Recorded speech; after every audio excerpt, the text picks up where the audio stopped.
Hello everyone, मी कस्तुरी भोसले आणि आज आपण जाणून घेणार आहोत अबॅकसबद्दल.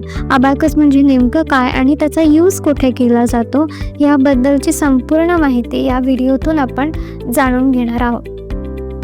तर अबॅकस म्हणजे एक कॅल्क्युलेटर आपण समजू शकतो, ज्याचा उपयोग पूर्वी बेसिक कॅल्क्युलेशन्स करण्यासाठी केला जायचा. बेसिक आणि अचूक कॅल्क्युलेशन्स करण्यासाठी अबॅकसचा शोध लावला गेला. आता अबॅकसचा अजून एक फायदा म्हणजे लहान मुलांना गणितीय भाषा सोप्या शब्दात समजावून सांगण्यासाठी अबॅकसचा वापर केला जातो. आता अबॅकस कसं असतं हे आपण बघूया.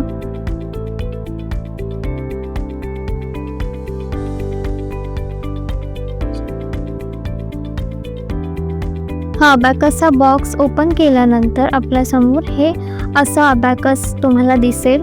हे अबॅकस जे आहे या अबॅकसमध्ये रंगीबिरंगी मणी असतात. आता अबॅकस पण वेगवेगळ्या प्रकारचे असतात.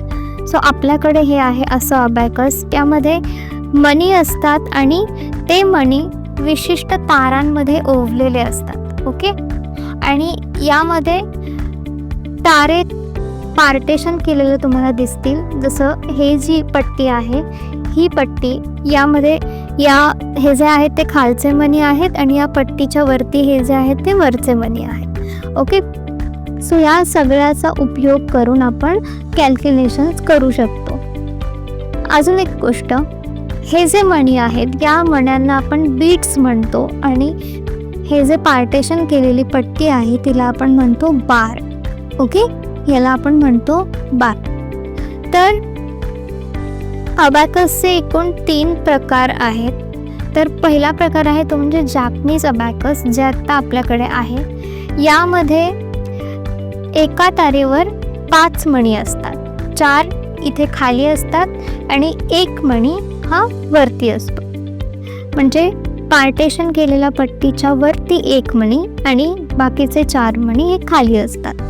दुसरा प्रकार म्हणजे रशियन अबॅकस. रशियन अबॅकसमध्ये एकूण 10 मणी असतात एका तारेवर. आणि तिसरा प्रकार म्हणजे चिनी अबॅकस. चिनी अबॅकसमध्ये एकूण 7 मणी एका स्तंभावर असतात, जे एका तारेवर असतात. जसं आता इथे 1 मणी आहे तसं इथे 2 मणी असतात आणि खाली 5 मणी असतात. ओके, सो हे झाले अबॅकसचे 3 प्रकार. आता अबॅकसवर कॅल्क्युलेशन्स कसे करतात हे बघण्याआधी अबॅकसवर अंक कसे लिहिले जातात हे आपण बघूया. आता बघा, खालच्या तारेत 4 मणी आहेत, वरच्या तारेत 1 मणी आहे. अशा एकूण किती तारा आहेत? 1 2 3 4 5 6 7 8 9 10 11 12 13 14 15 तारा एकूण आपल्याकडे आहे. तर तारांवर अंक लिहिण्यासाठी आपण या मण्यांचा उपयोग करतो, म्हणजे बीट्सचा उपयोग करतो. तर समजा आपल्याला 1 अंक लिहायचा आहे. 1 लिहिण्यासाठी आपण खालच्या पहिल्या तारेतला पहिला मणी वापरणार. हा पहिला मणी असा वरती स्लाइड केला की हे झाले 1.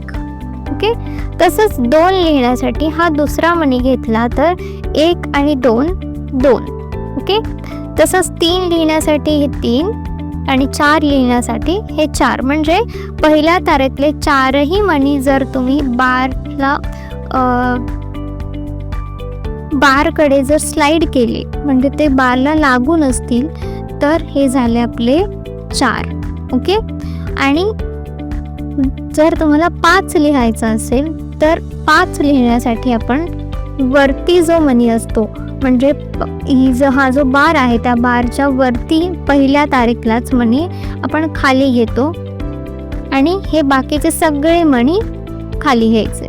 म्हणजे थोडक्यात काय की 5 लिहिण्यासाठी आपला हा जो बार आहे त्याच्या वरच्या बीटचा उपयोग आपण करतो. म्हणजे एकच मणी हा झाला 5 आणि हे जे बाकीचे सगळे मणी आहेत ते त्यांच्या जागेवर परत आलेत. म्हणजे इथे काहीही नाही आहे, ही जागा रिकामी आहे पहिली तार. आता असंच 6 लिहिण्यासाठी आपण काय करणार?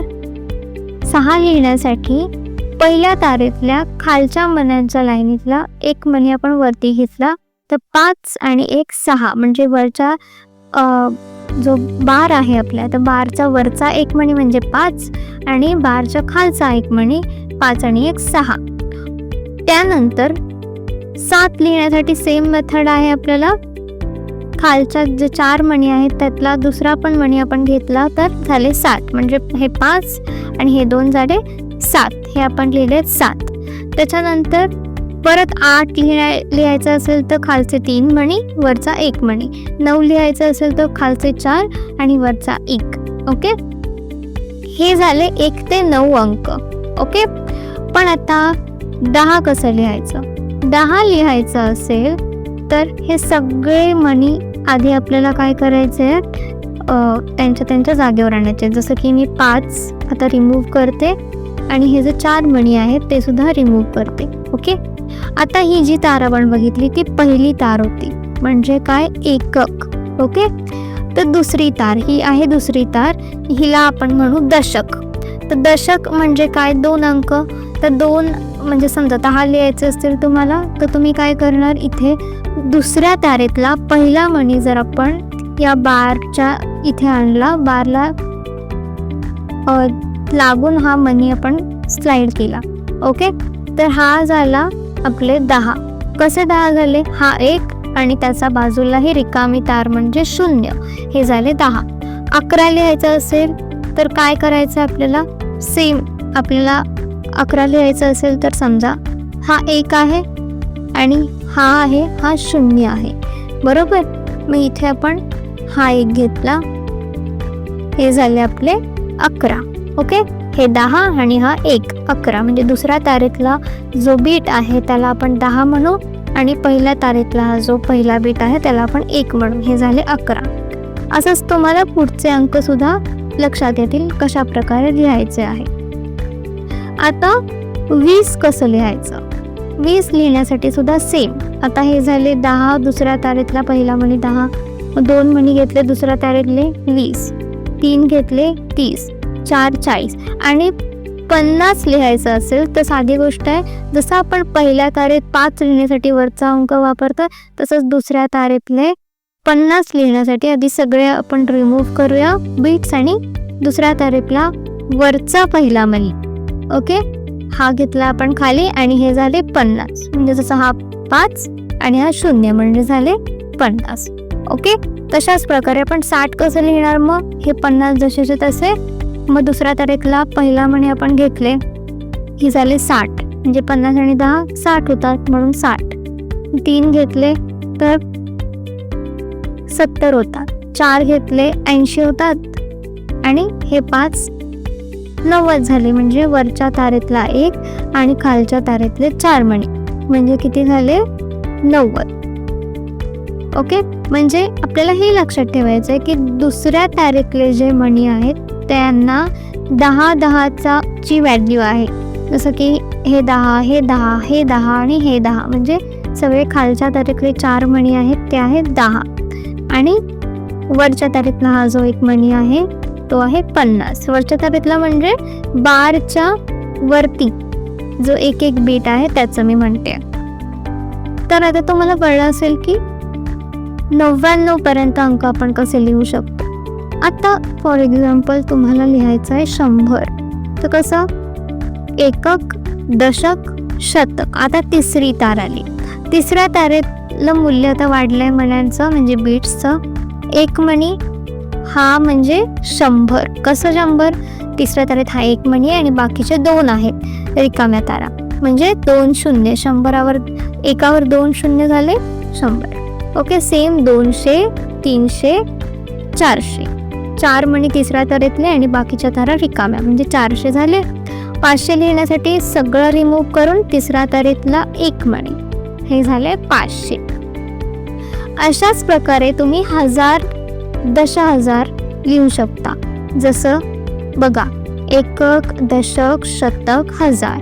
आता प्रत्येक बीटची व्हॅल्यू काय झाली चौथ्या तारेतली, 1000ची.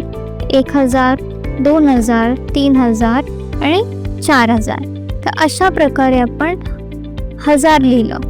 आता अशाच प्रकारे तुम्ही पुढचे अंक लिहू शकता. तुम्हाला हे कळलं असेल की अबॅकसमध्ये नंबर्स कसे लिहिले जातात, अंक कसे लिहिले जातात. तर इतक्या सोप्या पद्धतीने आपण अबॅकसवर अंक लिहू शकतो. आणि याचा उपयोग काय की लहान मुलांना या बीट्सचा आणि या तारांचा वापर करून त्यांच्या पद्धतीने सोप्या भाषेत गणित शिकवलं जाऊ शकतं. त्यांना बेरीज, वजाबाकी, गुणाकार आणि भागाकार या गोष्टी समजायला अबॅकसचा खूप उपयोग होतो. तर आजच्या व्हिडिओमध्ये तुम्हाला कळलं असेल की अबॅकसचा यूज आपण कसा करतो, त्यावर अंक कसे लिहितो. यानंतरच्या व्हिडिओमध्ये आपण पाहणार आहोत अबॅकसमध्ये बेरीज, वजाबाकी कशी केली जाते. तोपर्यंत शिकत राहा.